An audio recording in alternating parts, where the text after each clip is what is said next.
paganong bansa. Boom sa pool. Panis ka ngayon, Sanrio. Inamin mo din. Inamin mo din na ang Katoliko ay dala-dala ni Magellan na galing sa Espanya na isang pagano. Okay? Ano pang dapat nating pag-usapan? Wala na. Tapos na. Finish na. Kaya mga kaibigan, mga mahal kong mga Katoliko, mag-isip-isip po kayo. Dahil nasa Iglesia ni Kristo po ang tunay na aral. Wala sa Iglesia Katolika Apostolika Romana, sapagkat ang Iglesia Katolika Apostolika Romana ay wala po sa Biblia. Wala. Iglesia ni Kristo, marami kang mababasa.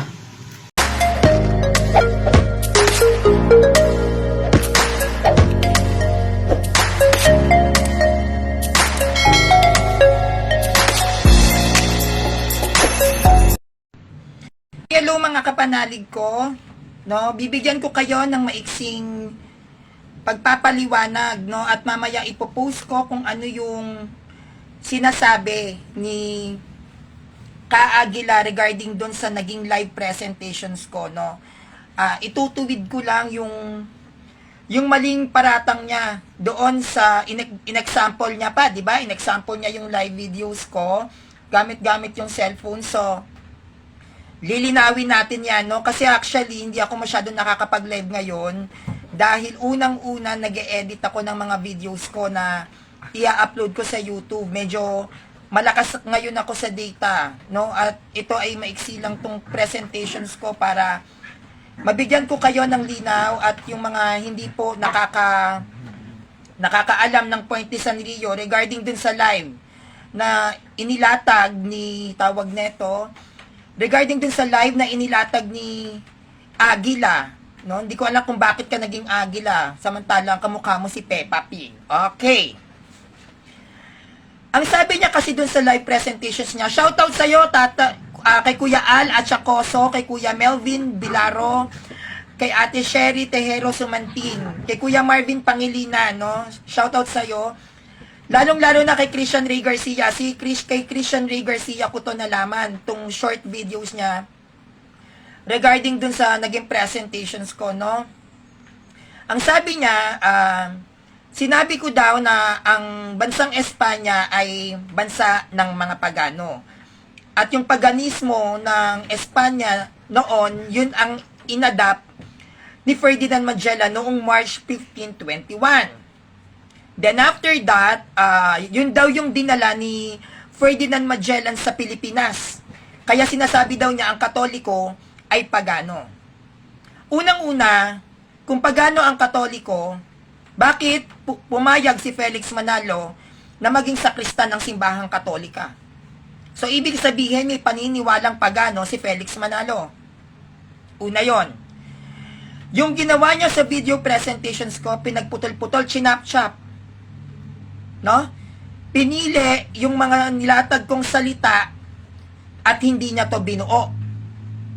Napaka-imposible na hindi niya maintindihan yung presentations ko regarding sa True Church ng Catholic Church from Jerusalem until dito sa Pilipinas. Napaka-imposible dahil ang ginagamit ko pong pananalita ay modernong salita. Literal akong magsalita at hindi yan mahirap intindihin. So nakakapagtaka, Ka Aguila, ganun na ba tayo kadesperado para gumawa tayo ng mga kwentong barbero na hindi naman po totoo?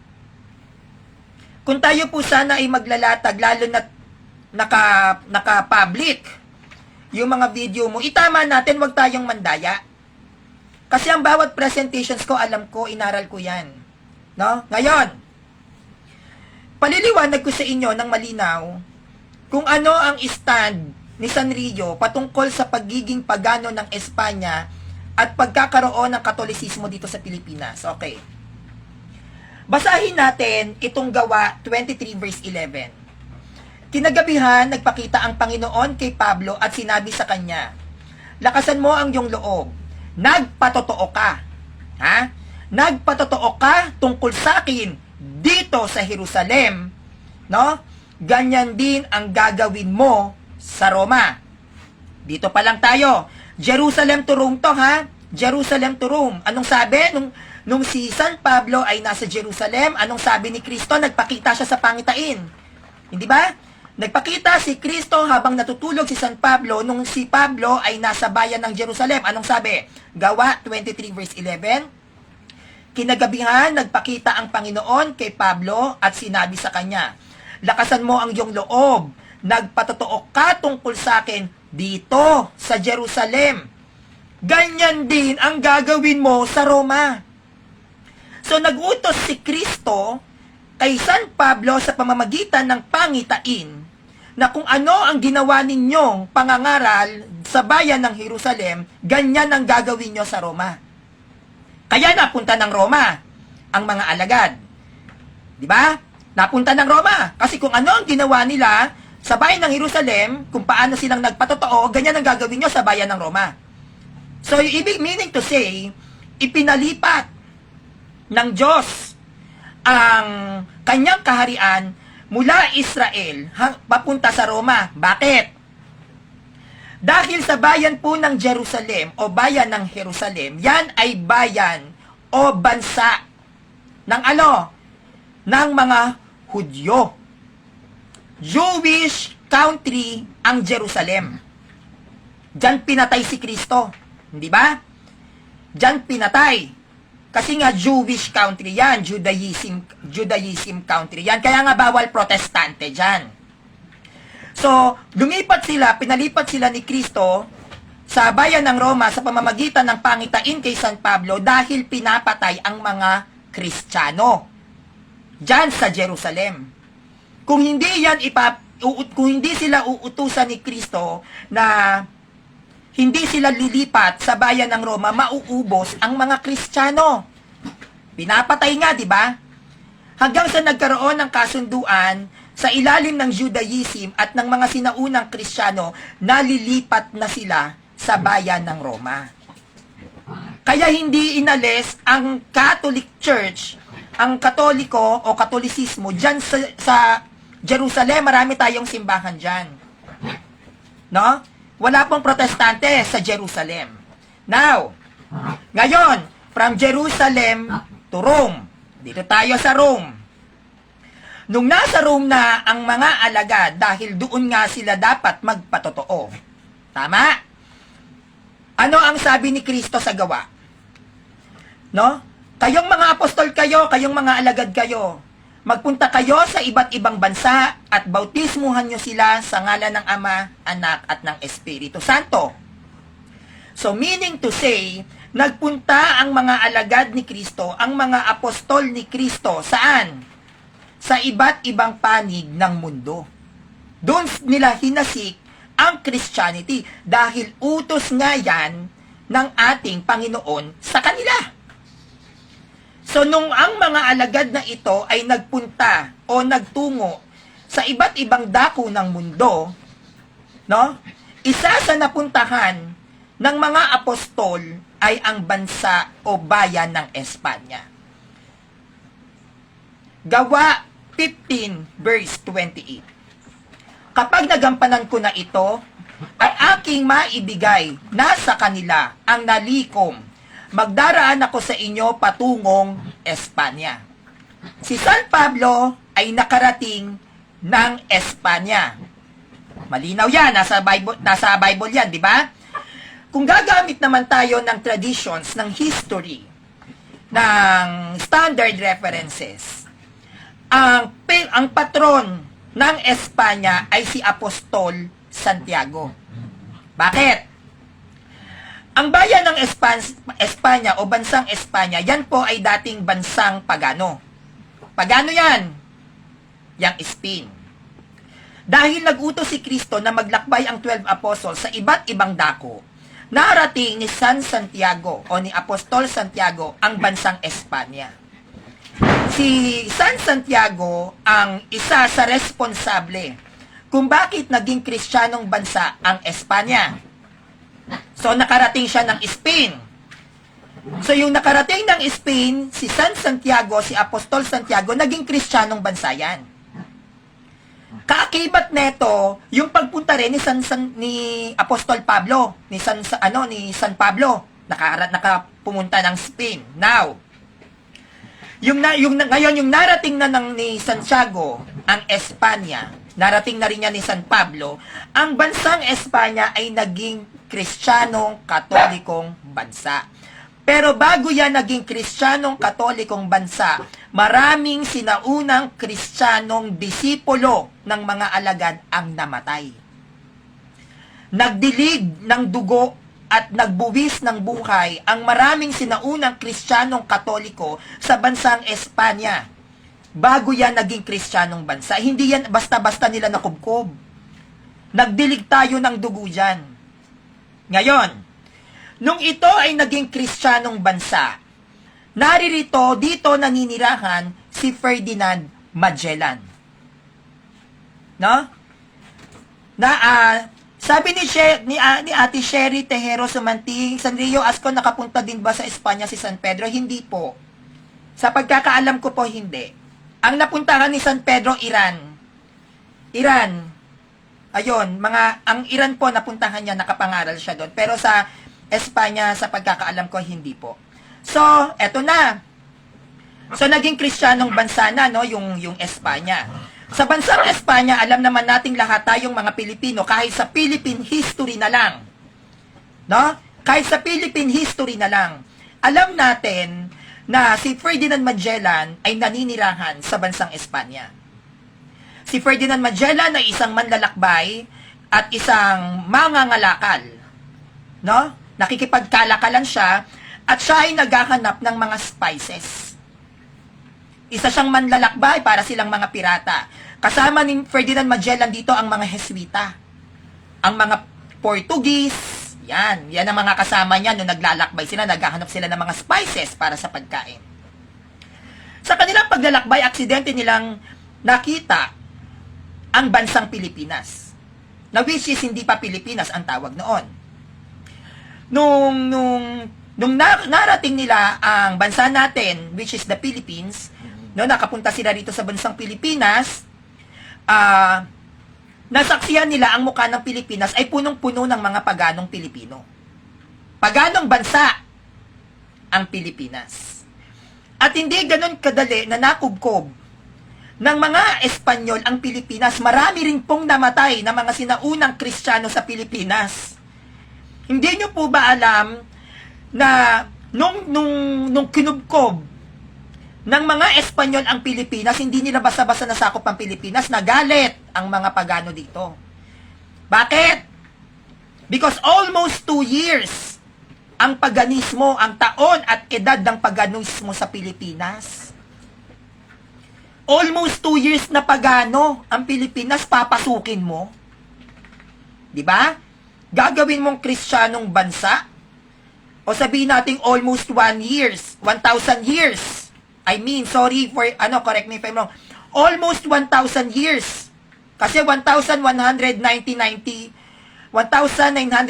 na yung Catholic Church. So, 1521, March 1521, nung napunta rito si Magellan, so 1,000 taon ang edad ng paganismo sa Pilipinas. So, dahil matandang ugat na yung paganismo sa Pilipinas, hindi yan basta-basta nasakop. Oy, ang daming mga Heswitang pinatay ang mga Pilipinong pagano. Kaya wag niyong tutukan na masasama ang mga praile sa Pilipinas. Dahil marami ring mabubuting praile ang pinatay ng mga pagano. Maraming mga sakristan sa ilalim ng Catholic Church na mga Espanyol na pinagpapatay ng mga pagano. Battle of Lapu-Lapu na lang. Battle of Mactan. Nung nagapi ni Lapu-Lapu si Magellan, ilan ang napatay nila? Syempre pag bumagsak yung namumuno, damay pati yung mga alagad, yung mga alipin, ilan ang namatay din. Kasi digmaan yun di ba? So, pakunti-kunti sa pagtsatsaga ng mga Espanyol na yakapin natin ang Christianity dito sa Pilipinas, nagdilig sila ng dugo dito sa Pilipinas.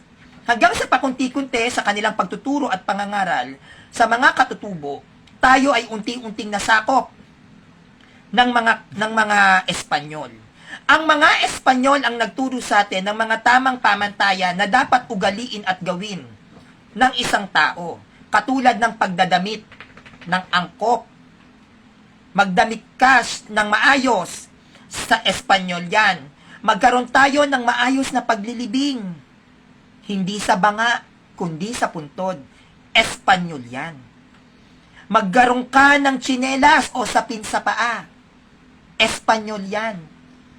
Yung mga pagluluto na mga masasarap na pagkain, sa Espanyol yan. Marami tayong na-adapt na kaugalian sa kanila. At nung naging Kristiyanong bansa, Kristiyanong Katolikong bansa, itong Pilipinas, ang ating pananampalataya na natanggap ay mula sa pananampalatayang itinuro ni San Santiago at ni San Pablo. Bakit? Dahil narating nila ang bansang Espanya. Kaya kung titignan natin, ang patron ng bansang Pilipinas, yan ay si Apostol Santiago.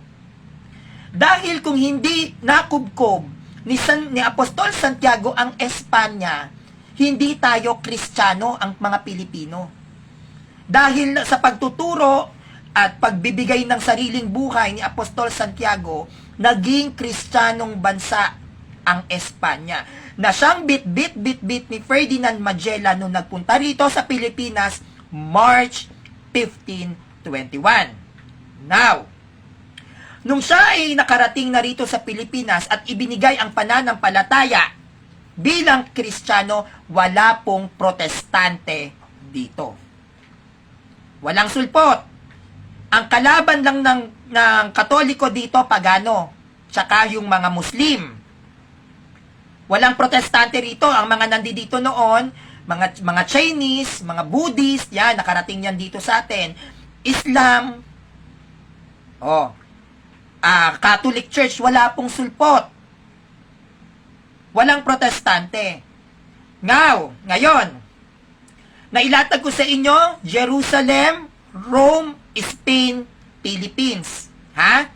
Yung pananampalataya na dinala ni Ferdinand Magellan dito ay mula sa pananampalatayang itinuro ng mga alagad ni Kristo. Kaya nga tayong mga Pilipino na mga Katoliko sa Pilipinas ay apostolado dahil ang ating inadapt na pananampalataya ay mula mismo sa apostol ni Kristo. Malinaw yan. Okay.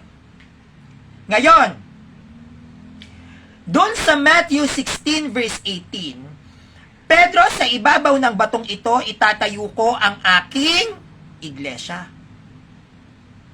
Yung Matthew 16 verse 18, ang pag-uusap na yan ay naganap sa bayan ng Jerusalem. Nag-usap si Pedro at si Kristo. Anong sabi ni Kristo kay Pedro? Ikaw, Pedro. Pedro, sa ibabaw ng batong ito, itatayo ko ang aking iglesia.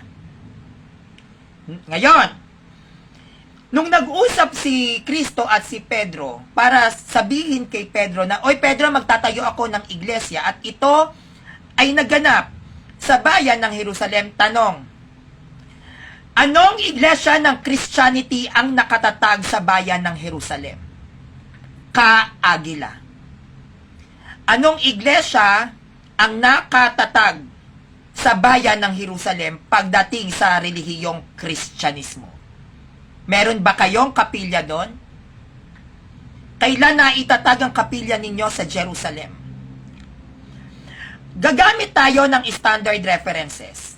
www.bainharimtours.com.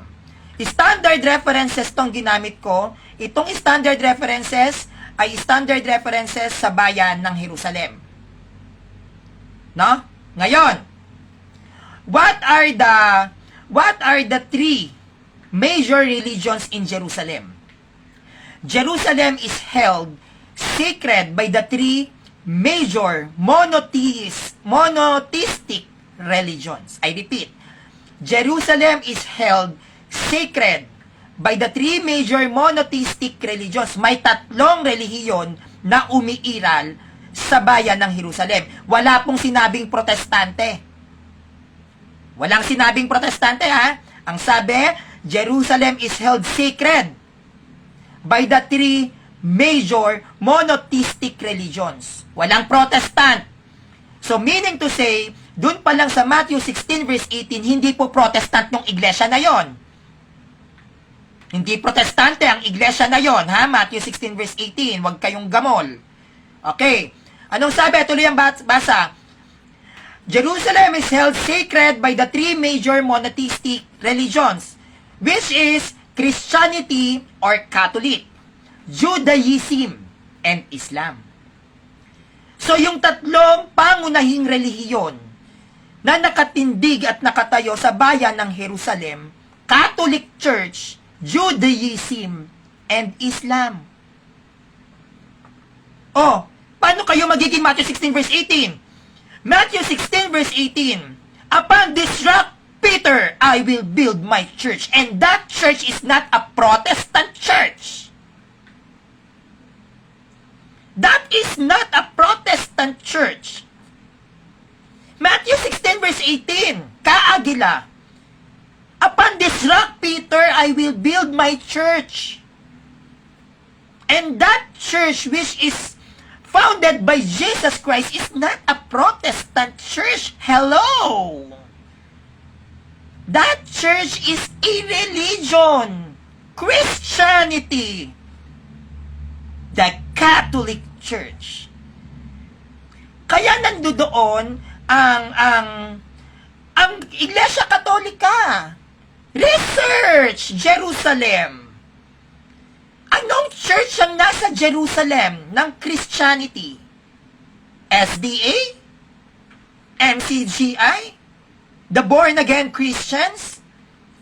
Lutheran Church? Church of England? What church? Pag nagpunta kayo sa Jerusalem, what church? The Catholic Church. Only the Catholic Church. Hindi nyo pwedeng ipagsiksikan na kayo yung nasa Matthew 16 verse 18 dahil ang pag-uusap na yan ay naganap sa Jerusalem. At yung Matthew 16 verse 18, upon this rock I will build my church, that is not a Protestant church. It is a Catholic church. Hindi ba? Now, naglatag to si Aguila na tayo raw mga Katoliko, no, ay hindi nakakaunawa sa Bible. Laro tayo alam sa Biblia. Bibigyan ko kayo ng literal na pangunawa. No, kasi ganyan ang Protestant eh. Eisegesis. Puro literal and self-interpretations based on my own understanding. Ganun sila eh. Wala silang exegesis. Wala silang historical context how to explain that the every chapters and verses that which we are reading inside the Bible. Paano sila magkakaroon ng exegetical context? Paano sila magkakaroon ng historical context pagdating sa mga verses and chapters ng Bible? Hindi sila nag-compile. Di ba? Malalaman ba nila yung historical context ng every verses sa Bible? Hindi. Why? Because they not compiled the Bible. Now, sinasabi nyo na kaming mga Katoliko ay how can I say this? Kaming mga Katoliko ay hindi marunong umunawa sa Biblia. Let me tell you this, Ka-Aguila. Sa panahon ng mga sinaunang Kristiyano, wala pang Bible. Remember that the Catholic Church compiled the Bible. Ano ang ibig ko sa inyong i-point mga kapanalig? Pag ang Katoliko ang bumuo ng Bible, meaning to say wala pang Bible, may Catholic Church na. Am I right? Or am I left? Diba? The Catholic Church compiled the Bible. So kung ang Catholic Church nag-compile ng Bible, clearly, no? Clearly, na wala pang Bible, may Catholic Church na. Kasi tayo nga yung nag-compile. The Catholic Church compiled. So, meaning, wala pang nag-exist. So, paano nabuo o how the Catholic Church compiled the Bible? Yung mga sinasabi nila na kayong mga Katoliko, hindi kayo biblical, that is a false accusations. No? Nakakawindang ang ganitong statement ni Ka Aguila. Bakit? Catholic Church compiled the Bible, then the Catholic Church is unbiblical. Tapos yung kinaanibang sekta ni Ka Aguila, which is INC, never nag-compiled ng Bible, pero biblical. Hindi ba? Kakaiba. Di ba? Parang ako yung bumuo ng aklat, tapos ikaw yung nasa aklat, ako yung hindi. Di ba? Ako yung gumawa ng aklat, pero yung konteksto ng aklat nasa ibang tao, wala sa akin. Ganon ang brainwashing nila. Okay, explain ko sa inyo. Sa panahon nung wala pang Bible, mayroon pang umiiral na 5 rights. Ito yung mga panahon na wala pang Islam. Hindi pa nag-e-exist ang Islam, meron na tayong 5 rights ang Catholic Church. Ano tong 5 rights na ito? Itong 5 rights na ito yung mga kumakatawan sa mga nasakop ng mga alagad na bayan. Kasi kaya siya tinawag na 5 rights, itong mga simbahan na ito, na nasakop ng mga apostles, meron silang sari-sariling traditions. Meron silang sari-sariling pamamaraan ng liturgical masses.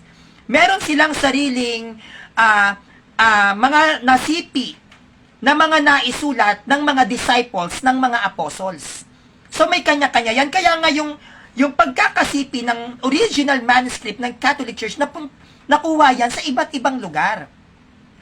At yung mga lugar na napagkuhaan ng mga original manuscript ng New Testament, nakuha po yan dito sa 5 rights.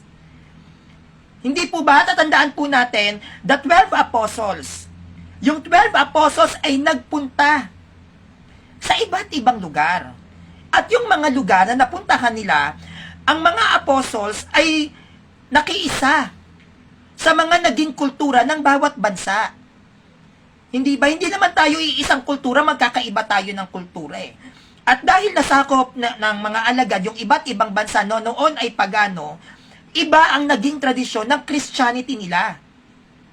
Iba. Kasi iba-iba tayo ng kaugalian. Iba-iba tayo ng tradisyon. Hindi ba? Kaya yung tong 5 rights na ito, meron silang sari-sariling liturgical masses. Magkakaiba tayo ng misa. Oy! Akala nyo yung misa sa Rome, ganun din sa mga Eastern Rite? Ganun din noon sa Byzantine? Ganun din sa Eastern and Western Syriac? Ganun din sa Armenian Rite? Pare-pareho? No. Magkakaiba tayo ng misa. Kasi magkakaiba tayo ng kultura. Di ba? Magkakaiba tayo. Iba yung mga naging pamamaraan ng Christianity naman sa kanila, pero apostolic sila. At kahit magkakaiba tayo ng liturgical masses during that time, tinatanggap yan ng Catholic Church, ng Roman Catholic Church. Why? Apostolic kasi sila. Kaya tong 5 rights na ito, during that time, sila ay ang kinikilala nila na pinaka-leader, pinaka-head, ay ang Roman Catholic Church, which is yung Roman Rite na tinatawag. Tayo yon. Bakit? Unang-una, kung bakit tayo ang kinikilala ng mga iba't ibang mga rights na ito, unang-una, ang obispo kasi ng Roma na nakaupo doon, si Pedro.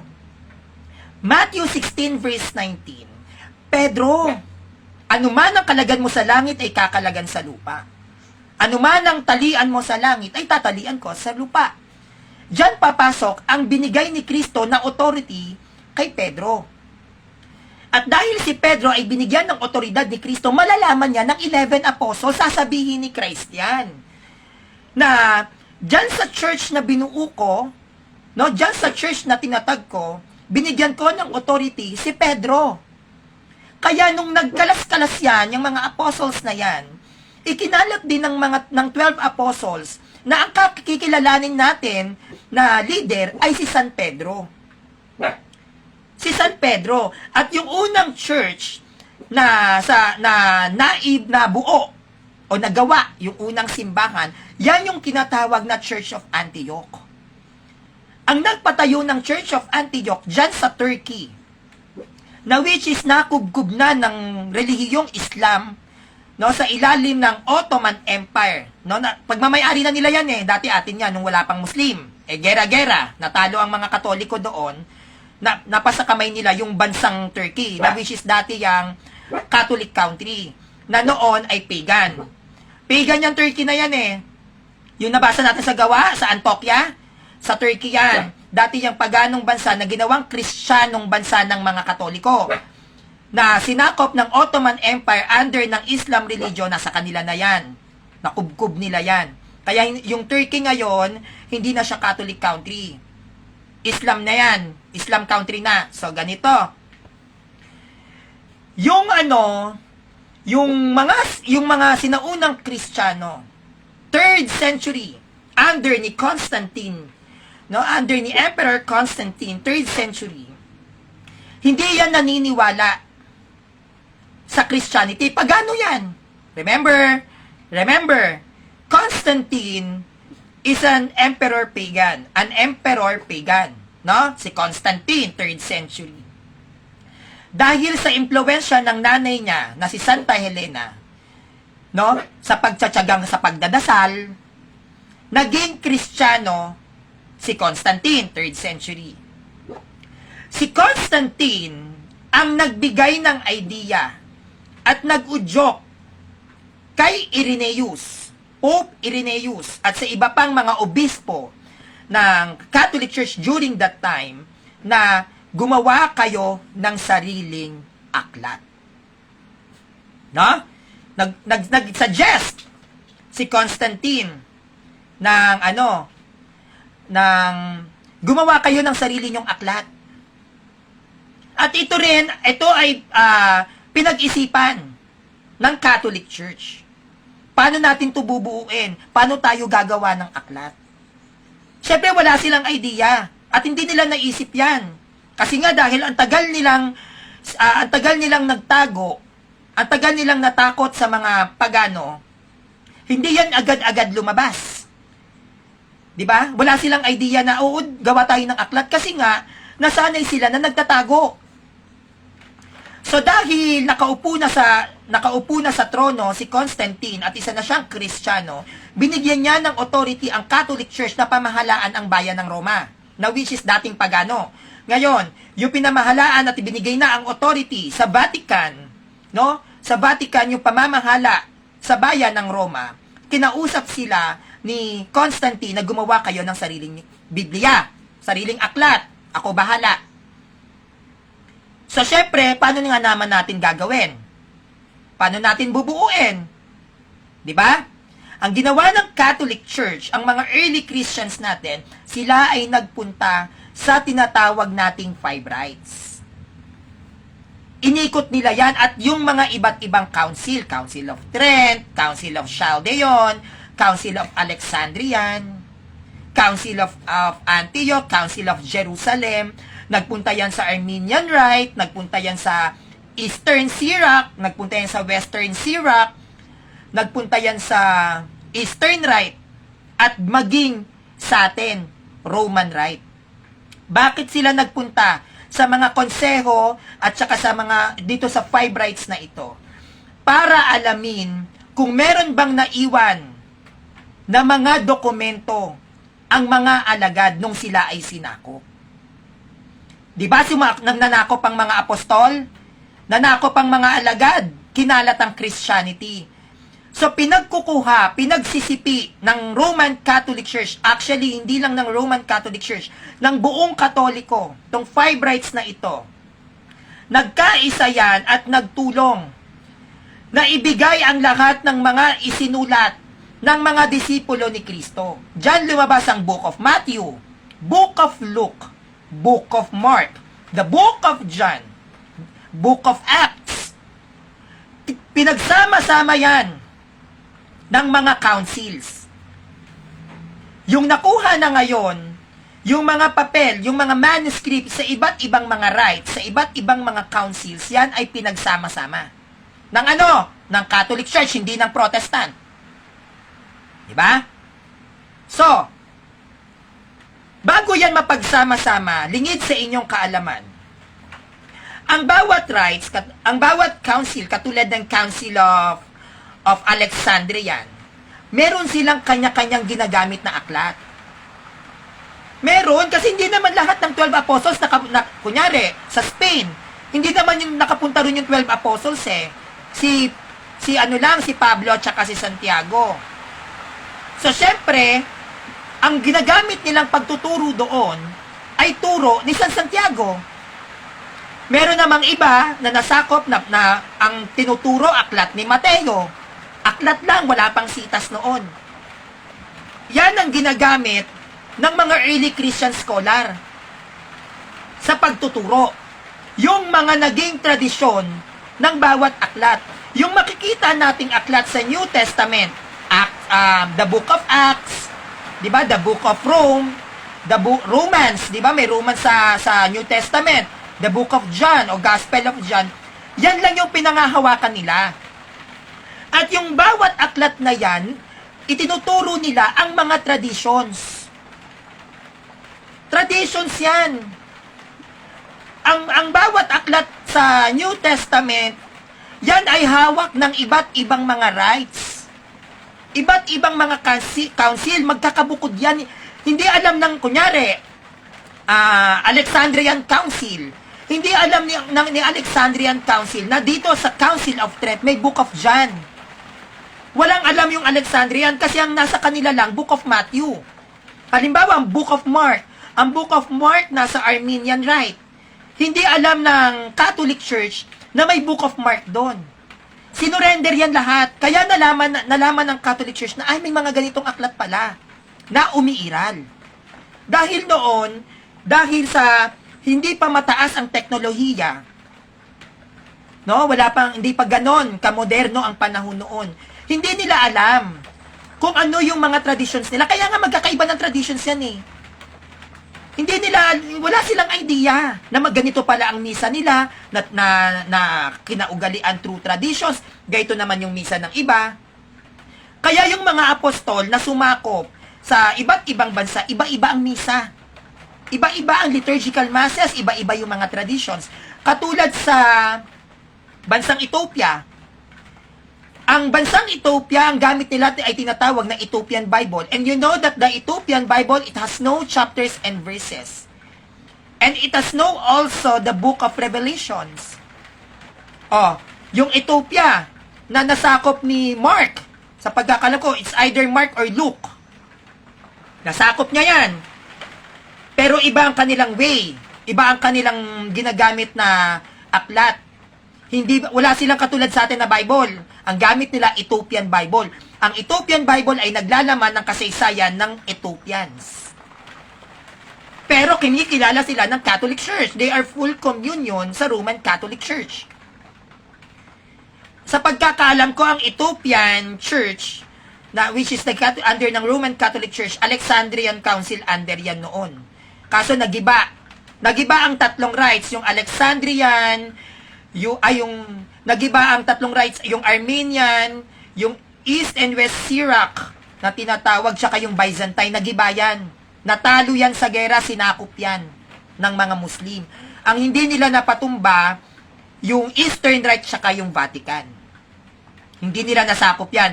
Pero yung tatlong rites natin, wala na yan ngayon. Dalawa na lang ha. Dalawa na lang yung rite na umiiral. The Eastern Rite and the Western Rite. The Western Rite is the Catholic Church, the Roman Catholic Church, while the Eastern Rite, yan yung tinatawag na the Catholic Orthodox Churches. Churches, ha? Catholic Orthodox Churches. Kasi maraming mga church doon na magkakaiba ng pangalan at magkakaiba ng mga liturgical masses.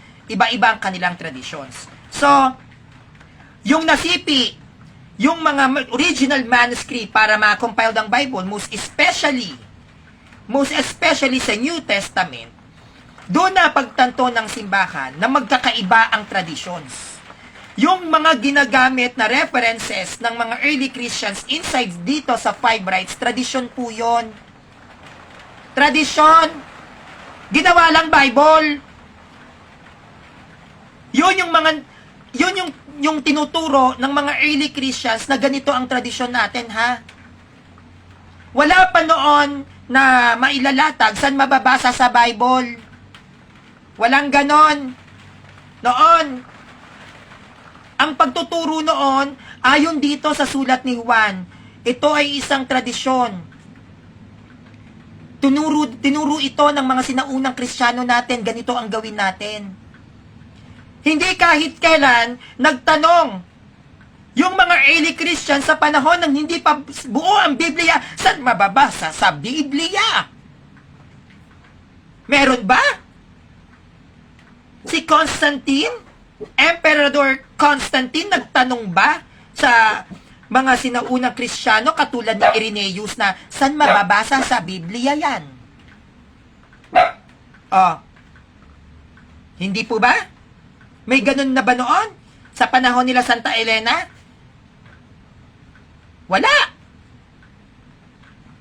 Meron ba kayong mababasa sa Bible na nagsabi si Apostol Pablo, saan mababasa sa Biblia? Anong sitas? Wala. Bakit? Dahil ang umiiral noon na paraan ng pagtuturo ng mga sinaunang Kristiyano. Ha? Ang umiiral noon sa paraan ng pagtuturo ng mga sinaunang Kristiyano ay tradisyon. Kaya nabuo ang New Testament dahil sinipi ng Catholic Church ang mga traditions ng mga early Christians. Kaya hindi sila pwedeng magsabi, saan mababasa yan? Kasi yan ay tradisyon ng iba't ibang iglesyang umusbong. Kaya nga nagkaroon ng Roma 16 verse 16. Mangagbatian tayo ng banal na halik. Binabati kayo ng mga iglesia ni Kristo. Itong mga iglesia ni Kristo, lumalarawan yan sa five rights. Yung five rights na ito yung mga bansa na nasakop ng 12 apostles. Yung five rights ang tinutukoy sa mga batian kayo ng banal na halik, binabati kayo ng mga iglesia ni Kristo. Hindi yan singular. Plural yan na pantukoy sa five rights.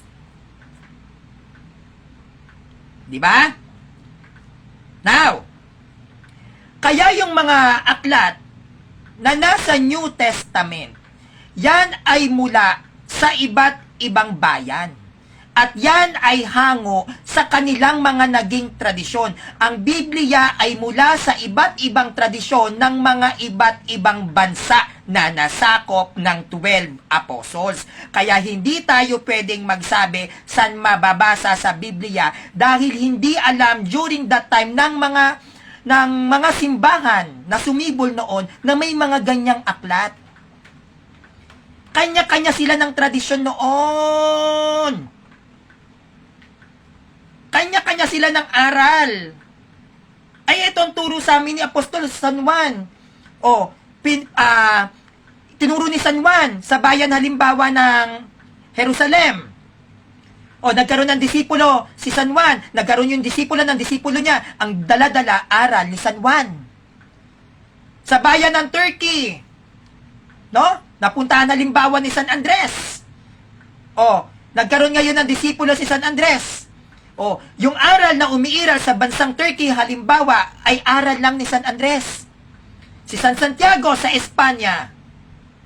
Si San Pedro nakarating ng Iran. So, ang mga nasakop nilang bayan, ang bit-bit nila, depende doon sa apostol na sumakop. Kaya wala silang alam noon sa Book of Matthew, Book of John, Book of Luke, Book of Mark, Gospel of John, Acts. Wala silang alam dyan. Bakit?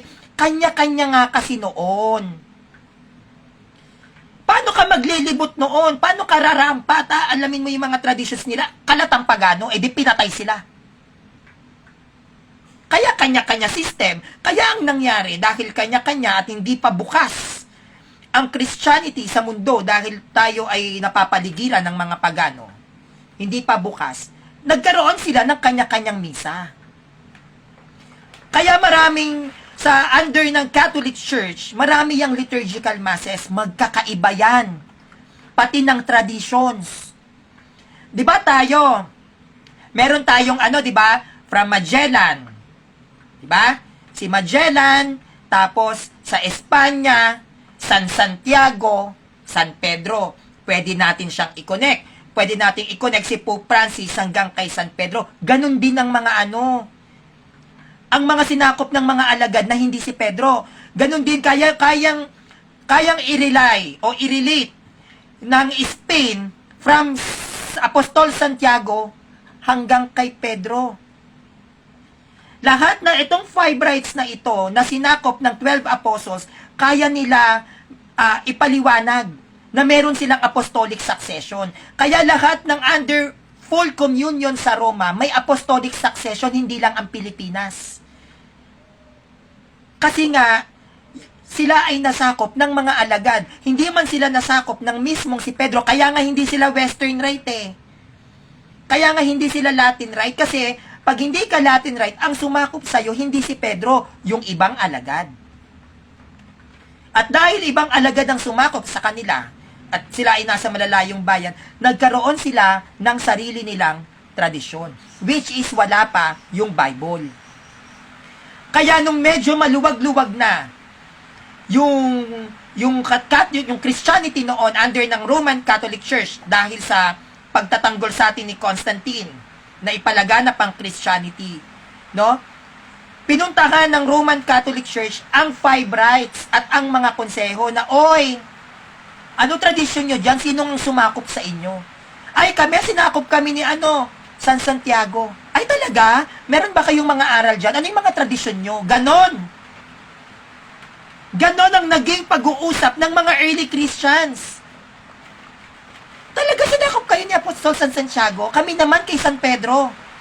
Anong tradisyon na naipasa sa inyo? Meron ba kayong mga aklat? Ang nag-uusap dyan, Bible scholar,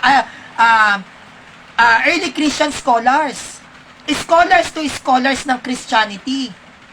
Nagpalitan niya ng mga references. Ay, ganyan pala yung turo ni San Santiago, no? Kasi ganito yung sa amin, eh. Gusto mong makita? Yon. Hanggang sa nasipi ng Catholic Church yung iba't ibang tradisyon ng mga tinuro ng mga apostol. Nung ito ay nalikom at ito ay halos umabot ng 300 books. Imagine. So, nagrampa-rampa. No? Libot-libot. Yung mga sinaunang Kristiyano, hanapin natin yung yung mga scriptures. Aba, may mga iba't ibang tradisyon pa lang tinuro ang mga apostol, ang mga alagad. Hanapin natin. 300 books almost ang nakuha ng Catholic Church sa iba't ibang mga councils, sa iba't ibang mga rites na nasakop ng mga apostles. Nung nakuha ito, itong almost 300 books, ito ay mabusising pinag-aralan ng mga Catholic councils, kagaya ng Council of Trent, Council of Chalcedon, Council of Nicaea, Council of Alexandria, lahat ng mga councils.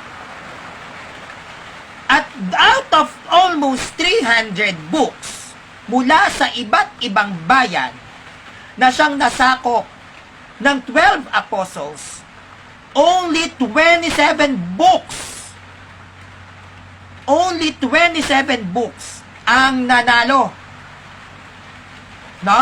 Ang kinoronahan na ito ang ilalagay sa Biblia.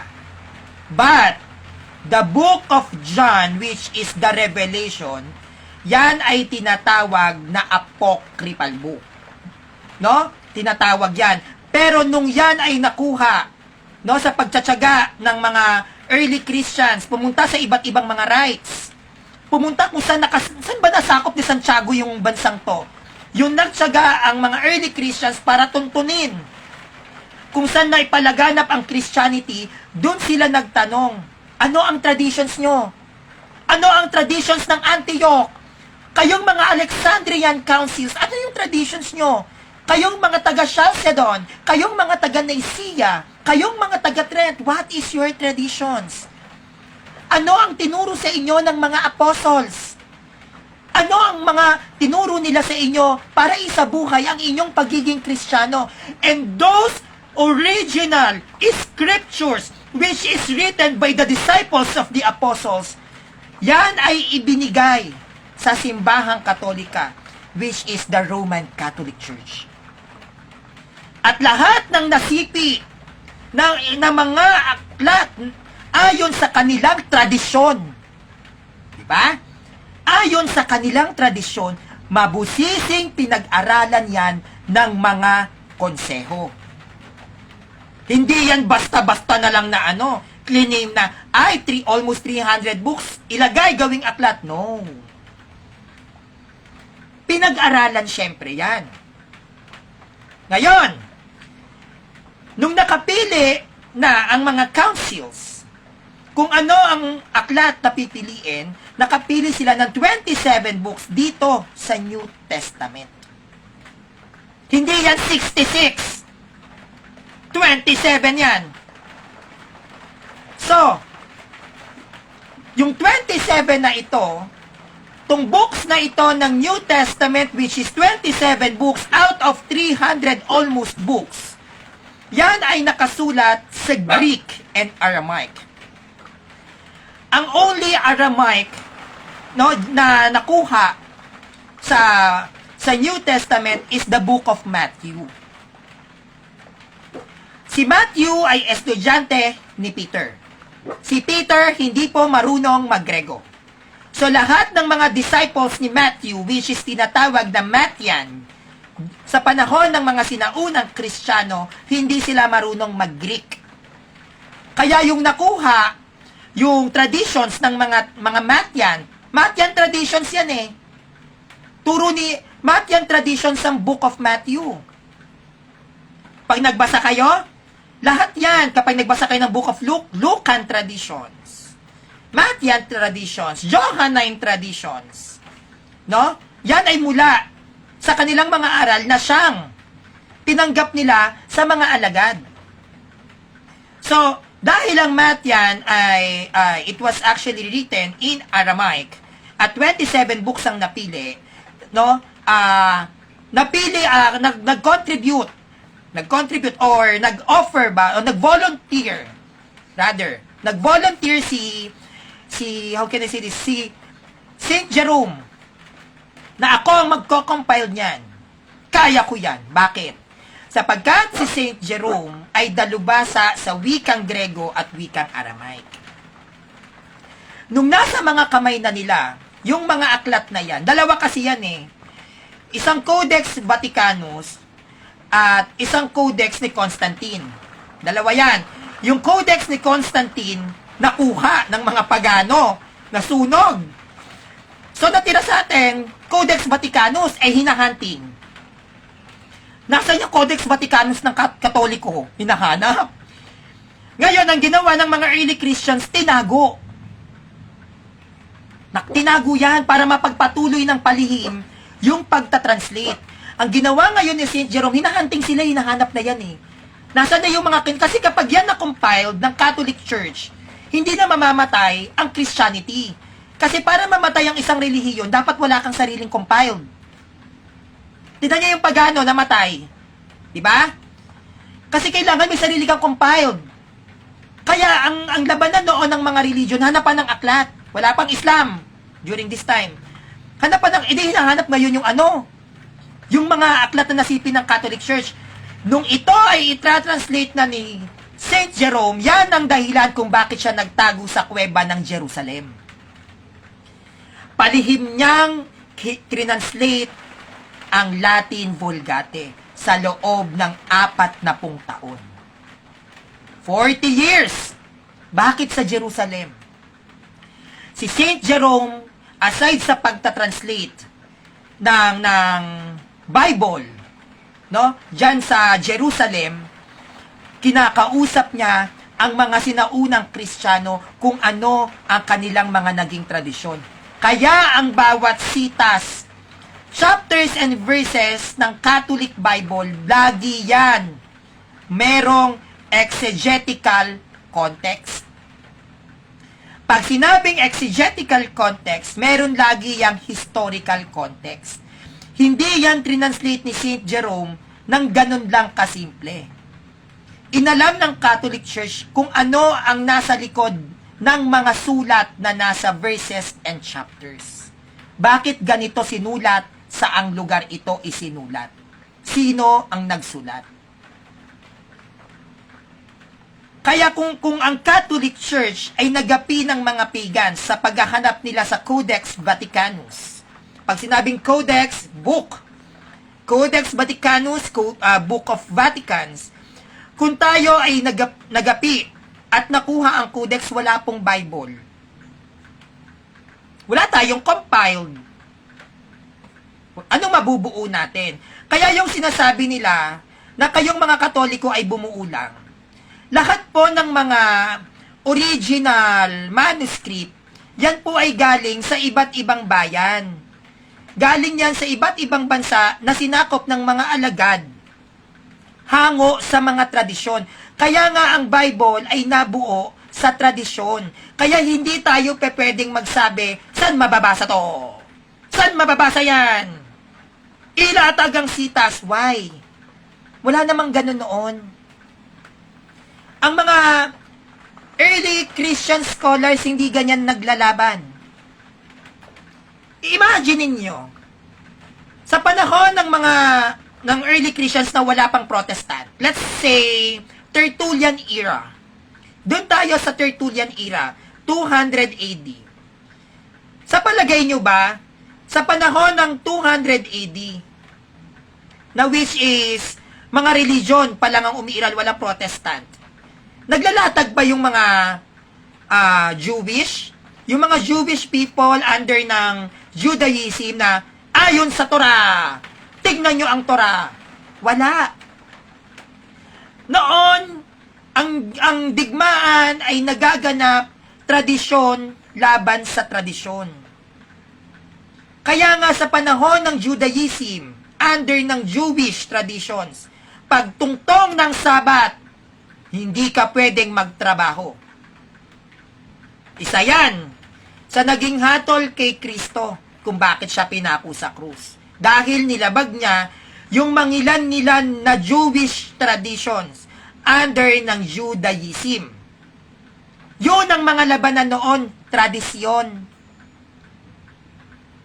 Yung nabuo ang Bible, no? Wala pa si Martin Luther, 4th century.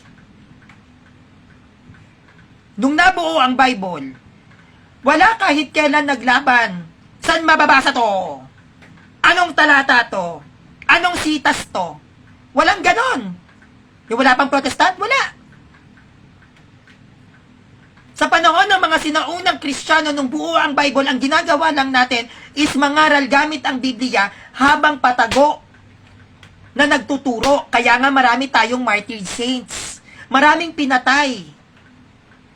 Yung nabuo lalo yung Bible, ang daming pinatay. Bakit? Nagpupunta sila sa mga lugar na kung saan walang Kristiyano. Binabasahan ng Biblia. Walang kahit sino man ang nangahas during nung nabuo ang Biblia ng 4th century. Saan mababasa? Anong talata? Anong sitas? Wala. Dahil Katoliko lang ang gumagamit ng Bible noon. Sinong kokontra? Walang protesta. May kumontra dahil nagkaroon ng protesta. Pero nung wala pang protesta, walang kumontra at walang san mababasa, walang Bible alone, walang Christ alone, walang faith alone, walang sola Christi, walang solas. Katoliko lang ang may hawak ng Biblia. Sino magsasabing san mababasa? So, ang ginawa ng mga early Christians noon, nagtuturo gamit ang Bible. Pinagsasama ang Bible at ang traditions. Early Christians traditions, apostolic traditions. na nagsimula sa mga alagad. No? Wala pang ano yan, faith alone, wala pang Bible alone. Bakit? Tayo pa lang ang gumagamit niyan. Di ba? Kaya ang ginawa noon, kung papapansin ninyo ang history ng mga saints, during the time na wala pang Protestant, pinupugutan ng ulo. Bakit? Kasi nagtuturo sila gamit ang Biblia. At tayo lang ang gumagamit ng Biblia noon. Sa panahon ng mga martyred saints, wala pang Protestant. Wala kayong mababasa sa history. Saan mababasa? Anong talata? May born again ba? Na sekta? Wala. Patayan noon. Religion to religion. Traditions versus traditions. Ang ginagawa ng mga Muslim, maglalatag ng Quran. Eto, ganito, si Allah. Ang ginagawa ng Christianity, which is the Catholic Church, eto ang Panginoong Jesus. Paano sila? Paramihan sila ng nasasakop gamit ang aklat. At yan ang ginamit ng mga sinaunang Kristiyanong santo na pinugutan ng ulo, Biblia lang at tradisyon. Kaya nung pumasok ang 1517, no, isang Katolikong pare na may ganon, siya ang nagpasimula saan mababasa. Yan ang tinatawag na protesta. Kaya naging protestante. Si Martin Luther, ang kanyang aral, lahat ng ginagamit ng mga sulpot, nagsimula yan kay Martin Luther. Bago gamitin ng INC ang mga stand nila, nauna na si Martin Luther. Ang pinagkaiba lang ni Martin Luther sa Iglesia ni Cristo, si Martin Luther naniniwalang Diyos si Cristo. At yung turo ng Iglesia ni Cristo na hindi Diyos si Cristo, kinuha rin nila yan sa dating pari ng Katolikong si Arius. Isang heretiko sa panahon ni Tortilla na naglalatag ng Arianism. Hindi INC ang nagpasimula ng aral na hindi Diyos si Cristo.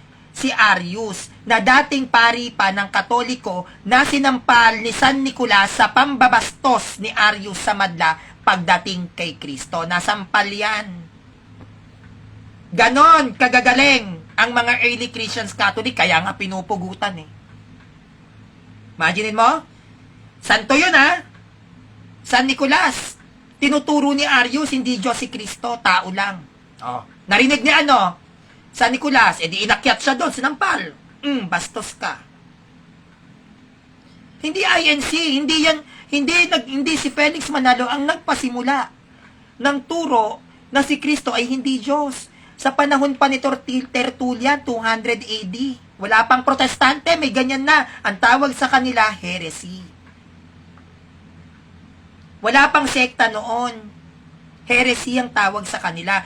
Kaya tong si Arius, which is under ng Arianism, yan ay pinasok ni Tertullian. Doon nabuo ang ideya ng Trinity. Kung paano ipapaliwanag ang Ama, Anak at Espiritu Santo. Kasi nga, bakit? Dahil during that time, nung wala pa pong Bible, ang itinuturo po ng mga early Christians ay puro traditions. Wala namang Bible noon eh. Kahit basahin nyo ang New Testament, traditions yan. Traditions yan ng 5 rights. Nagsimula lang yung letra por letra, saan mo mababasa yung letra por letrang ganito, categorical question, punto por punto, saan to mababasa nung lumutang na si Martin Luther. Bakit? Bakit? Dahil bumuo na si Martin Luther ng King James Version. Nung nabuo ni Martin Luther ang King James Version, diyan na nagkaroon ng pagkukumpara sa mga verses. Saan mababasa dito? Ang nakasulat sa King James Version pa noon. Ngayon, dahil nagtatag yung mga ibang mga sulpot ng kanilang sekta, ginamit nila ang King James Version at sila ay nag-translate sa sarili nilang Bible. Kaya yung Jehovah's Witness, di ba may mga Bible sila, kinuha yun ni Ellen G. White sa King James Version.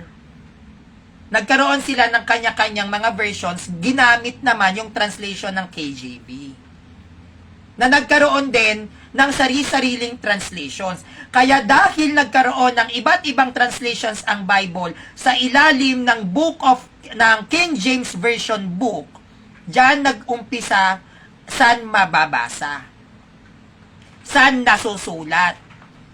Gumamit tayo ng ganitong translations. Pero noon wala pong translations na iba, maliban na lang sa Latin Vulgate. Napilitan na lang ang Catholic Church na gumawa tayo ng sarili nating translations dahil sa pagkalat ng mga heretikong mangangaral. Sa panaywasak nila sa simbahang Katolika, napilitan mag-translate ang Catholic Church. Kasi noon, ang Latin Vulgate, ang na-compiled nating Bible, hindi po yan pwedeng mabasa ng ordinaryong tao. Ang nakakabasa lang po ng Bible noon, pari lang. Pari lang, bawal kayo, bawal ako, bawal tayo. Tayong mga nagsisimba noon, makikinig lang. At ang gamit lang noon na translations, Latin. Yan lang po ang Bible noon, Latin. Walang English, walang Tagalog, wala, Latin lahat sa buong mundo. Ngayon, dahil si Martin Luther, nakakahawak siya ng King James Version. Ay nakakahawak siya ng Latin Vulgate Bible. Palihim niya ang kinuha yung mga kopya ng Latin Vulgate, no? Talagang pinagplanuhan niya ito. Yung hinahanap na siya ng mga gobyerno, no? Hahatulan na siya hinahanap yan Siya ay itinago. Si Martin Luther itinago yan ng kanyang mga naging disciples na mga Protestant. At nung siya itinago, dun niya na itranslate, no, yung Latin Vulgate into King James Version. Doon na nagsimula ang kanyang pagbabawas ng aklat. Dahil yung aklat na Latin Vulgate, no, 73 books yan. At dahil nagkaroon ng sariling latag si Martin Luther regarding sa mga solas, habang trinatranslate niya ang King James Version mula sa Latin Vulgate, binawasan niya ito ng mga aklat dyan po sa bansang Germany. Kaya ang King James Version ay salitang Aleman. At nung kumakalat na yung heretical na translation na ginawa ni Martin Luther, napilitan ang simbahang Katolika na gumawa ng iba't ibang mga translation sa iba't ibang panig ng mundo para matigil ang pagkalat ng heresy. Kaya yung nagkaroon yan ng iba't ibang translation, doon nagsimula saan mababasa. Saan nasusulat. Pag wala ka sa Biblia, peke ka. Diyan yan nag-start. Dahil sa iba't ibang translations na nagsulputan. Kaya ang may karapatan na makaunawa ng Biblia, walang iba kundi ang Catholic Church. Bakit? Dahil ang bawat verses, ang bawat chapters ng Catholic Church, yan po ay may exegetical context. May historical context po ang bawat chapters and verses ng Bible na kahit kailan ay hindi magagawa ng mga Protestant. Kaya meron tayong traditions. Yung sinasabing traditions na wala sa Biblia, yun ang tinatawag na exegesis. Yun yung tinatawag na exegetical context. Traditions yun. Yun yung tinatawag na kasaysayan sa likod ng bawat sitas, tayo ay gagamit ng exegesis, traditions. Yung Matthew 16 verse 19, na anuman ang kalagan mo sa lupa, Pedro, kakalagan sa langit. Anuman ang talian mo sa lupa, Pedro, ay tatalian sa langit. Yan naman ay tinatawag na magisterium. Kung ano ang magiging batas na ipapatupad ng namumuno sa ating simbahan, yon ay hindi pwedeng baliin. Yun ay ipahihintulot sa langit. Kung ano ang naging desisyon ng Pope, no? Na katulad ng Novus Ordo Mass, kasi dati wala namang Novus Ordo Mass. Ano lang tayo dati, traditional Latin Mass, pero dahil nga nagkalat ang heresy, nagkalat yung mga iba't ibang translations ng Bible, no? Umadapt na ang simbahan na tayo ay dapat umadapt na rin sa wika ayon sa bawat bansa kung paano natin isasagawa ang mga liturgical masses. Kasi noon, ang misa talaga natin, Latin. Dahil kung ang dami ng protestante, nagkalat na yung mga protestante, nagtuturo na ng kung ano-ano, ang ginawa ng Catholic Church para maintindihan na rin natin yung katuruan talaga ng simbahan, nagkaroon tayo ng Novus Ordo Mass. Yung Novus Ordo Mass, yung pagpapatupad ng Novus Ordo Mass, yung pagpapatupad ng vow of celibacy, yan yung tinatawag na magisterium. Magisterium ang tawag na dyan. Sila na yun nagsabi na, ang simbahan, rito, Novus Ordo Mass na tayo. May vow of celibacy kayong mga pare, sa Western, kasi sa Eastern Rite, pwedeng mag-asawa ang pari nila. Sa atin naman, hindi naman ipinagbabawal ang hindi pag-aasawa ng mga pare. Kaya lang kasi ang priest ng Catholic Church nag-i-stand yan kay Christ. So dapat walang asawa. Dapat walang asawa. Hindi ipinagbabawal. Pwede pa naman din sila, kung sakali gusto nila mag-asawa, dun sila sa Eastern Rite. Kasi iba yung traditions ng Catholic Church. No? Iba. Ang pari natin, pinakapunong pari natin si Christ. At si Christ ay walang asawa. Si San Pablo, dapat daw tayong tumulad sa kanya. Ayon sa banal na kasulatan, si San Pablo ay walang asawa. So, dahil si San Pablo isang pari at si Kristo ay punong pari, yon nagpataw ang Catholic Church ng vow of celibacy, which is, ayan ang tinatawag na magisterium. Kaya ang saligan ng ating pananampalataya, tayong mga Katoliko, ay tatlo. No? Tatlo. Meron tayong magisterium, now which is Matthew 16 verse 19, at talian mo sa lupa, Pedro, ay tatalian sa langit. Ang kalagan sa lupa, Pedro, ay kakalagan sa langit. Meron din tayong tinatawag na scriptures, which is the Catholic Church compiled the Bible. At dahil tong kinompiled nating Bible ay meron yang exegetical context o historical context sa bawat talata, kaya dito pumasok ang traditions. Kaya may traditions. No? Hindi natin maipapaliwanag ng husto ang mga nilalaman ng Biblia kung hindi kayo gagamit ng exegesis. At ang paggamit ng exegesis ay makukuha at makikita sa traditions ng simbahang Katolika. Kaya meron tayong tinatawag na standard references. Yung paggamit ng standard references ng Catholic Church regarding sa ating faith and morals, yan ay pagpapatibay na kahit ang mundo, world history, pag sinabing world history, hindi nasaklaw ang religion dyan. Diba? Na pagpapakita sa kanila na sa kasaysayan ng sandaigdigan, kinikilala ang Catholic Church as a religion. Kaya ang lahat ng Protestant po ay hindi yan pwedeng tawaging religion. Sila ay mga Reformation lamang.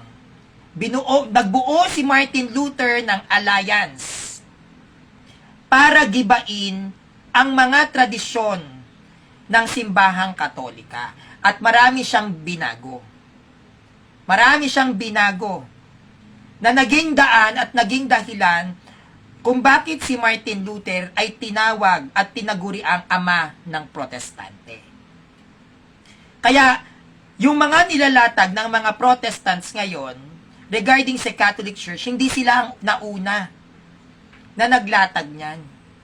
Nauna pa sa kanila ang Anglican Church, nauna pa sa kanila ang Lutheran Church, ang Arianism, ang Oneness. Ang Katoliko, ang unang nakaranas ng pambabash o pambubuli sa mga doktrina na ating kinamulatan at itinuro ng mga apostol, hindi yung mga protestante sa Pilipinas, kundi mga protestante sa iba't ibang bansa. Kagaya ni Martin Luther, Galing saan? Bansang Germany. King Henry. Galing saan? Bansang England. Ang dami nilang mga nilatag na against sa Catholic Church. Kaya lahat po ng nilalatag ng mga Protestant here in the Philippines or made in the Philippines Protestant, laos na po yan. Hinaharap na yan ng simbahang Katolika yung latag nyo, hindi pa sila nabubuo. No? Yung latag ng INC, wala pang INC dito sa Pilipinas, may Arianism, na latag nila yan, na siyang inadapt ni John Smith. Kaya, dapat tayo ay maging mapanuri. Suriin nating maigi ang ating pananampalataya bilang mga Katoliko. Kaya napaka-imposible sa naging video ni Ka Aguila na sinabi ko na ang Espanya ay pagano at dahil pagano ang Espanya, ang pananampalataya ni Magellan ay pagano. That's wrong. 15th century, ang bansang Spain ay Christian country na. Catholic country na po yan. Hindi yan pagan. So that is a wrong accusation na ang ginawa niya is chinap-chap-chap-chap niya yung mga live videos ko, tapos ang nag-cherry picking siya, cherry picking yung tawag doon. No, pinag-connect niya yung mga chop-chop na live ko para lang sabihin na pagano ang Katoliko. No, that's wrong. I can defend my stand. I can defend the doctrines of the Catholic Church dahil inaral ko yan. Lahat ng nilalive ko ay pinaghirapan kong aralin. Pinagpupuyatan ko yan. Pinagsisikapan ko yan. At hindi ako naglalatag ng hindi ako sigurado. Nagtatanong din ako sa mga kilalang debatista ng simbahang Katolika kung ano ang estad ng simbahan dito. Yan ay mabusisi kong inaral. Hinimay-himay ko yan. Kaya napaka-imposible na maglalatag sila ng videos nila. Chap-chap-chap-chapin yung video ko, pagko-connect-connectahin yung mga salita na hiwalay-hiwalay galing sa mga iba't ibang history na nilalatag ko para lang sabihin na nagtuturo ako sa inyo ng mali. That's wrong. No? Kaya maging mapanuri po tayong lahat, mga kapanalig kong Katoliko. Walang nakakatakot sa Protestants. Ang nakakatakot lang sa Protestants yung mga pumapatay ng tao. Pero pagdating sa aral, wala pong nakakatakot sa kanila. At hindi sila dapat katakutan. Tandaan nyo, 3 ang armas na ginagamit ng Catholic Church. Ano to? Compiled Bible ng Catholic Church na ginagamit ng mga sulpot, Magisterium, at higit sa lahat, traditions. Ang gamit lang ng sulpot, Bible alone. At yung pagiging Bible alone pa nila, compiled ng Catholic Church. Kaya walang nakakatakot sa mga sulpot.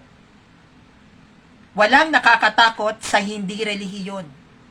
Ang nakakatakot, yung maniwala ka sa isang aral na hindi mo muna inaral ang pagiging Katoliko mo. At pag Katoliko ka at naniwala ka sa aral ng mga pastor at ministro nang hindi mo inaral ang doktrina ng Catholic Church, tanga ka. Tandaan, tanga ang isang Katoliko na maniniwala sa aral na hindi inaral ang sarili niyang pananampalataya. At lalong mas tanga ang isang Katoliko na naguguluhan ka sa pananampalataya mo, magtatanong ka sa pastor at ministro. Kung hindi ka ba naman aning-aning. Kapag naguguluhan kayo sa doktrina ng simbahang Katolika, magtanong kayo sa pare. Pag hindi kayo nasatisfied sa pare, magtanong kayo sa mga magagaling na defender ng Catholic Church. Dahil iba-iba naman kung paano ini-express ng bawat Katoliko ang doktrina ng simbahan. Merong sa sobrang lalim, hindi nyo maintindihan. Meron naman sa sobrang babaw, hindi kayo na-satisfied. So magtanong kayo sa iba't ibang mga Katoliko kung ano ba ang stand ng Catholic Church.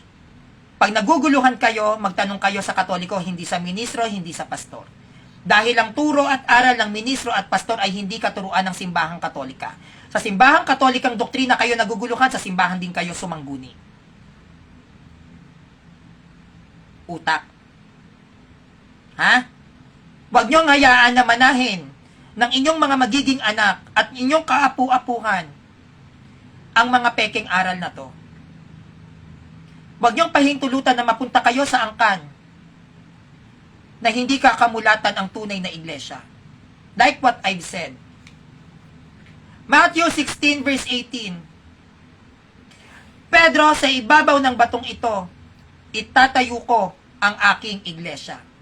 Ang pag-uusap ng Matthew 16 verse 18 ay naganap sa bayan ng Jerusalem. Now, Kaagila, the question is, may kapilya ba sa Jerusalem? Unang tanong na iiwan ko sa iyo. Kung kayo ang nasa Matthew 16 verse 18, Pedro, sa ibabaw ng batong ito, itatayo ko ang aking iglesia. Unang tanong, mga kaanib ng iglesia ni Kristong Tatag ni Felix Manalo, may kapilya bang nakatindig sa bayan ng Jerusalem? Kategorikal ang tanong, kategorikal dapat ang sagot. Ikalawa, Kaagila. Ikalawang tanong, kailan nagkaroon ng protestante sa bayan ng Jerusalem? Maglatag ka ng standard references galing mismo sa Jerusalem kung tumatanggap sila ng protestante. Last but not the least, ano ang tatag ni Felix Manalo? Isang sekta o isang relihiyon? Tandaan, ang relihiyon ay hindi sekta. At ang sekta ay hindi relihiyon. Panghuling tanong, Kaagila.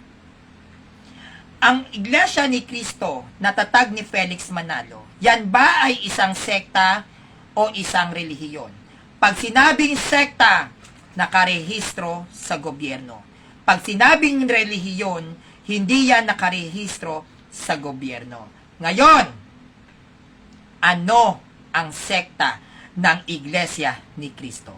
Isa ba kayong relihiyon o isa kayong sekta? At lahat ng sekta ay matatawag na protestante. At pag ikaw ay protestante, ikaw ay hindi tatag ni Kristo sapagkat ang inyong ama, walang iba, si Martin Luther. Ang siyang ama o father of Protestantism, ayon yan mismo sa world history with standard references. Kung protestante ang INC, ang ama nyo, si Martin Luther. Kung protestante ang INC na tatag ni Felix Manalo, hindi kayo religion. Dahil kahit kailan ang religion ay hindi naging protestante. At kahit kailan ang protestante ay hindi naging religion. Kahit kailan ang religion ay hindi naging sekta. At kahit kailan ang sekta ay hindi naging religion. Kahit kailan the Roman Catholic Church, the Catholic Church ay hindi matatawag na sekta. Kahit kailan ang Roman Catholic Church, the Catholic Church ay hindi matatawag na protestante. Bakit? Because the Catholic Church founded Christianity, which is religion na lumaganap sa buong daigdig. Catholic, Catholes, Kataholos, universal, ang pananampalataya ng mga taga-Roma ay laganap sa buong daigdig na nakarating sa bayan ng Roma, nakarating sa bayan ng Espanya, bit-bit ni Magellan ang pananampalatayang tinanggap mula kay Apostol Santiago at mula din kay Apostol San Pablo na siyang ibinigay at itinatag dito sa bansang Pilipinas. 1521 ng March. Kaya naging Kristiyanong bansa ang bansang Pilipinas na noon ay paganong bansa. Kaya maraming salamat sa mga sinaunang Kristiyano ng mga Katoliko, sa mga alagad ni Kristo na nanindigan at ipinaglaban ang pananampalatayang ibinigay at itinuro sa kanila ni Kristo na siyang dinala sa bansang Pilipinas, kung bakit ang mga Katoliko dito sa Pilipinas, ang ating pananampalataya ay matatawag na true church, true religion mula mismo kay Kristo.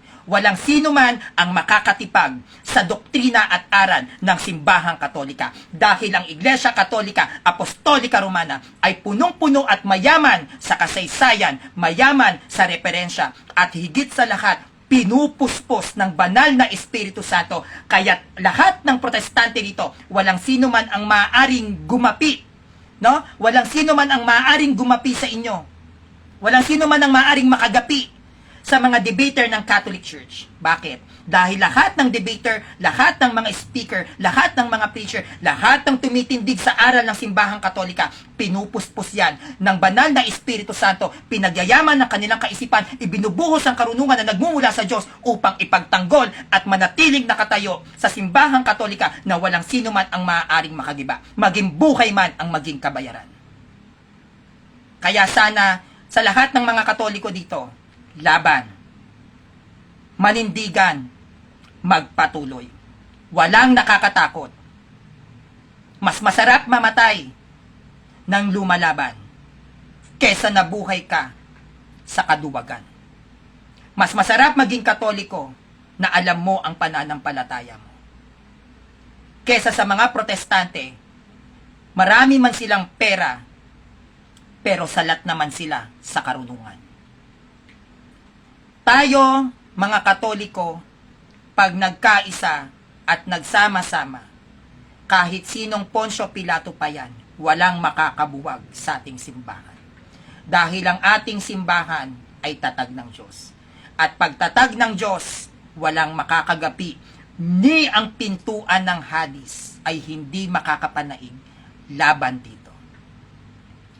Sana po nagustuhan ninyo ang presentations ko for today na ipinagkakalat ni Ka Aguila regarding sa naging stand ko patungkol sa pagpasok ng Katolisismo dito sa Pilipinas. Mas maging matapang po sana tayo araw-araw. Dumadagdag sana ang mga kaalaman at karunungan natin araw-araw. Huwag tayong tutulog-tulog. Magbantay. Bantayan natin. Maggwardya tayo sa labas ng ating simbahan. Walang sino man ang makakapanaig sa Iglesia Katolika Apostolika Romana dahil yan ay tatag ni Kristo. Kaya ang tunay na Iglesia ni Kristo, ang tunay na Iglesia ng Diyos, ang tunay na born again, ang tunay na Adventist, ang tunay na pinapangalan ng mga protestante sa iglesia nila, Katoliko yan. Dahil lahat ng mga pangalan ninyo ay kinuha ninyo sa Biblia ng Katoliko. At lahat ng iglesyang mababasa sa Biblia, sa New Testament, pati ang salitang born again, Catholic Church yan. Wala nang iba. Kami yan. Kami ang iglesia ng Diyos, kami ang iglesia ni Kristo, kami ang tunay na born again. No? Kami ang tunay na Adventist. Kaya nga meron kaming Lenten season. Meron kaming Advent Day. Kami yan. Kami ang tunay na Pentecostal dahil nagsimula ang pagkakatatag ng aming simbahan sa araw mismo ng Pentecostes nang bumaba ang dilang apoy sa mga alagad ni Kristo at nagsalita ng iba't ibang wika. Pentecostes. Kaya kami ang true Pentecostal Church. Wala nang iba. Lahat kayong mga sulpot kayo, kinuha nyo lang ang pangalan ninyo sa pinaghirapang i-compiled na aklat ng Catholic Church, which is the Latin Vulgate, na ngayon ay marami na tayong ginagamit na translations. Kaya nawa, mas lalo tayong maging masigasig. Mas lalo tayong maging matapang. Mas lalo nating mahalin yung Catholic Church. Masarap ma-inlove sa simbahan kesa ma-inlove po kayo sa maling tao. Mas okay na pong ma-inlove tayo sa simbahan kesa ma-inlove ka sa maling tao. Lahat ng tao na na-inlove sa maling tao, nagbigti, nag-suicide. Pero lahat ng na-inlove sa simbahan, pinatay man, pero walang pagsisisi, naging santo, diretso sa langit. Kaya sana pinagdadasal ko, kung paano ako na-inlove sa church, ganon din sana ang pagka-inlove ninyo sa church. Obsessed ako sa church because the church obsessed to me. Pareho naming mahal ang isa't isa. At lahat ay ibibigay ko sa inyo para matuto kayong dumepensa ng simbahan. Pipilitin ko at sisikapin kong aralin ng mas malalim ang doktrina ng simbahang Katolika sa abot ng aking makakaya. Maibigay ko lang ang mga kaalaman na nararapat ninyong matutunan. Kaya kong isakripisyo ang lahat. Gagawin ko ang lahat. Hindi lang para sa simbahan, kundi para sa mga kapanalig ko na uhaw sa aral ng simbahan. Ako po si Sanrio, hindi po ako puro pakyut. Hindi po ako nagpapasikat sa social media. Hindi ko po tinatapakan ang mga ibang defenders and debaters ng Catholic Church. Bagkos ginagawa ko lamang po ang lahat ng pamamaraan para sa mga taong naniniwala at nakikinig sa akin. Na ayoko na tinitignan nyo lang si Sanrio na ang galing mo, Sanrio. Gusto ko maging magaling din kayo. At kapag natutunan ninyo yung mga itinuturo ko sa inyo, mga kapanalig ko, magiging magaling din kayo katulad ni Sanrio. Ayokong solohin ang pagpapala na binigay sa akin ng Diyos pagdating sa karunungan. Gusto ko yang ibahagi sa inyong lahat. Gusto kong ibahagi ang karunungang binibigay sa akin ng Diyos sa inyong mga kapanalig ko. Gusto ko kayong maging magaling, gusto ko kayong maging malakas. Gusto ko kayong magpakadalubhasa. Dahil at the end of the road, tayo pa ring mga Katoliko ang magiging magkakampi laban sa mga sekta, ibang relihiyon, maging sa pagano na gumigiba sa simbahan. Tayo pa rin ang magkakapit-bisig mga Katoliko. Kaya hanggat maaari, iniiwasan ko na lumaban sa mga kapwa ko Katoliko. Dahil kahit anong sabihin natin at kahit anong gawin natin, kapag may nakaharap ang simbahang Katolika ng mga pagano, tayo pa rin ang magiging magkakakampi. Kapag may nakaharap ang simbahang Katoliko ng mga Protestante, tayo pa rin ang magkakakampi, mga Katolikong kapanalig. Pag may nakaharap tayong Islam, Hinduism, Judaism, tayo pa rin mga Katoliko ang magkakapit-bisig at magtutulungan para protektahan ang simbahan. So bakit kailangan nating maglaban-laban kung pwede naman tayong magkaisa? Bakit kailangan nating mag-away-away kung pwede naman tayong magtulungan para sa ikauunlad ng ating kaunawaan sa aral ng simbahang Katolika? No hate, just love. But we have to defend the Catholic Church. Hindi tinotolerate ang maling aral. Hindi yan tinitignan, hindi yan hinahayaan. Nilalabanan yan. Sabi nga ng isang santo, di ba? Sabi nga ng isang santo na mas gugustuhin ko pa na paratangan mo ko na masama ang ugali ko pero may itinatama akong tao kaysa paratangan mo kong napakabuti kong tao pero hinahayaan kita sa maling aral mo. Mas gugustuhin ko pang sabihan nyo ko si Sanrio bungangera, si Sanrio walang modo, si Sanrio ang ingay, ang sama ng ugali mo, Sanrio. Mas gugustuhin kong tanggapin yon kung ang aral mo ay mali at yan ang dinidikdik ko. Kesa sabihin ninyo na si Sanrio mabait, si Sanrio banal, napakabuting tao niyan, tahimik, mahinhin, malumanay, kasi hinahayaan kita sa maling doktrina mo. No. Hindi po ako impokrita. Pag heretiko ka, kalaban mo ko. Pero kapag Katoliko ka, magkakampi tayo. At tayong lahat, mga kapanalig ko, ay dapat laging magkakakampi saan mang larangan. Magkakakampi dapat tayo, hindi tayo magkakalaban. Magmahalan tayo, magtulungan, ibigay kung ano yung mga informations na alam mo sa ibang tao para mas lalo silang umunlad at gumaling. Yun po ang tunay na Kristiyano. At tayo lang mga Katoliko ang tunay na Kristiyano. Dahil never naging Kristiyano ang mga Protestante. Dahil ang mga Protestante, sila ay nagprotesta mismo sa mga Kristiyano. The true Christians are the Catholic Church, not the Protestants. Why? Dahil si Martin Luther mismo ay nagprotesta sa mga Kristiyano. Wala pang sekta, wala pang sulpot, wala pang Protestant, may Kristiyano na.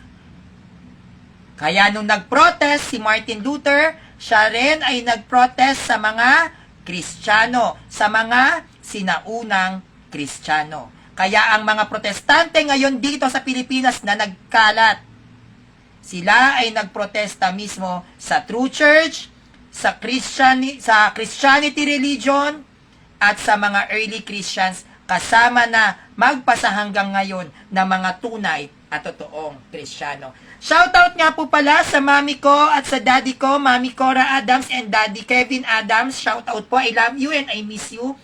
Hope to see you soon. Sa mga nanood po ngayon, 18 live viewers, maraming salamat po. At pinakinggan nyo yung stand ko patungkol sa nilatag ni Ka Aguila at hihintayin natin ang kanyang magiging sagot dito sa mga inilatag ko pong presentations para sa inyong lahat. At bago po tayo magtapos, please subscribe on my YouTube channel, Sanrio TV. At sana po may natutunan po kayo kahit na kaunti lang sa naging presentations po ni Sanrio ngayong araw na to. Maraming salamat po and God bless you. In the name of the Father, and of the Son, and of the Holy Spirit. Amen. Bye-bye po!